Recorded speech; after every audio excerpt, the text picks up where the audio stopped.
N'est-ce pas fou que vous puissiez à peine vous contrôler vous-même? Vous pouvez à peine contrôler vos propres actions. Vous savez ce que vous devez faire. Vous savez ce que vous devez faire. C'est dans votre esprit en ce moment, mais vous n'avez pas envie de le faire. Vous n'avez pas envie de vous lever. Vous n'avez pas envie de travailler. Vous n'avez pas envie de travailler dur. Et si vous n'avez pas envie de travailler dur, si vous n'avez pas envie de vous lever, alors vous feriez mieux d'avoir envie de perdre. Vous feriez mieux d'avoir envie de vous affaiblir.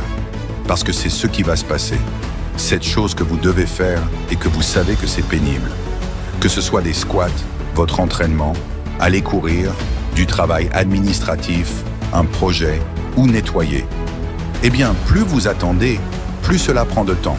Ce dont vous avez besoin, c'est de vous laver le cerveau, de vous endoctriner, de répéter votre mantra sacré que la discipline égale la liberté, de vous façonner en celui que vous voulez être. À un moment donné, vous allez devoir apprendre à être discipliné. Vous allez devoir apprendre, si vous dites que vous allez vous lever à 8 heures, vous vous levez à 8 heures. Peu importe comment vous vous sentez.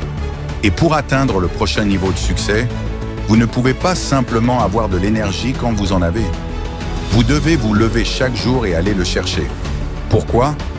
Parce que si vous ne chassez pas, vous ne mangez pas. Si un autre humain pouvait vous dire de vous lever et d'aller travailler et de faire ce que vous êtes censé faire, soyez cet humain. Soyez cette personne. Si vous avez besoin de quelqu'un pour vous dire que vous devez perdre 100 livres, soyez votre propre voix pour vous le dire. Parce que si vous n'avez pas de discipline personnelle, vous n'atteindrez jamais le niveau suivant. Le niveau suivant n'est pas quelque chose de lointain. Quand vous avez des tâches et des petits problèmes et des petits soucis et du temps et toutes ces choses qui s'alignent contre vous et qui ne vous permettent pas d'avancer et de faire ce que vous devez faire. C'est très simple. Ne les laissez pas faire. Allez juste. Et la procrastination meurt. Vous êtes en mouvement, mais vous n'êtes pas responsable de votre mouvement. Tout ce qui vous pousse est extérieur. Maintenant, je veux que vous commenciez à vous déplacer de l'intérieur. Je veux que vous soyez capable de presser vos propres boutons et de ne laisser rien d'autre le faire. Vous entendez souvent les gens dire comme « Mec, je le sentais, maintenant je ne le sens plus ». C'est de votre faute. Vous contrôlez vos sentiments. Personne d'autre ne contrôle vos sentiments.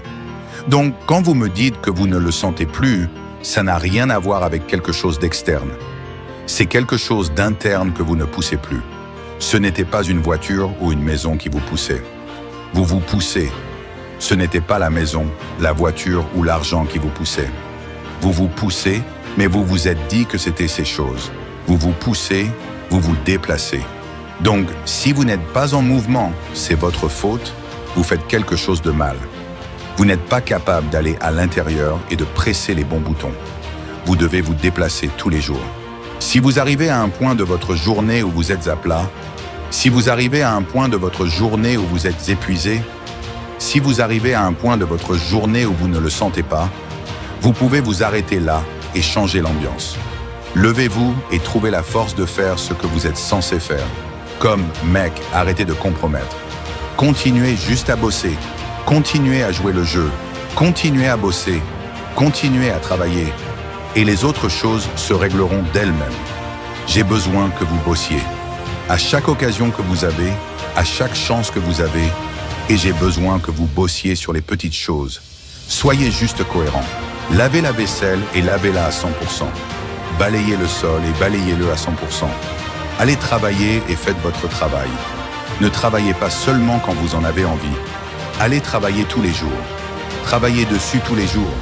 Même quand vous êtes à plat, même quand vous ne le sentez pas, faites-le quand même. Vous devez construire ce momentum. Parfois, ce n'est pas d'être le plus talentueux. Parfois, ce n'est pas d'être le plus intelligent. Parfois, c'est la cohérence. La cohérence. Continuez juste à le faire, encore et encore, sans jamais vous arrêter, sans jamais abandonner, sans jamais renoncer. Jour après jour, action après action, seconde après seconde, minute après minute. Est-ce que vous entendez ce que je dis? Vous devez décider que vous allez être en contrôle, que vous allez faire ce que vous voulez faire. La faiblesse n'a pas son mot à dire. La paresse n'a pas son mot à dire. Donc, la prochaine fois que vous vous sentez faible, paresseux ou mou, dites à ces sentiments qu'ils n'ont pas leur mot à dire. Vous proclamez la loi martiale sur votre esprit. le contrôle mental. La seule différence entre chaque être humain qui n'est pas couronné de succès et chaque être humain qui l'est, c'est la ténacité mentale. Un groupe, lorsqu'il fait face à des épreuves et des tribulations, recule. Et la ténacité mentale dit « Non seulement je gravis cette fichue montagne, mais j'aime gravir cette montagne. Je prends mon pied à gravir la montagne. Je prends mon pied avec les poids.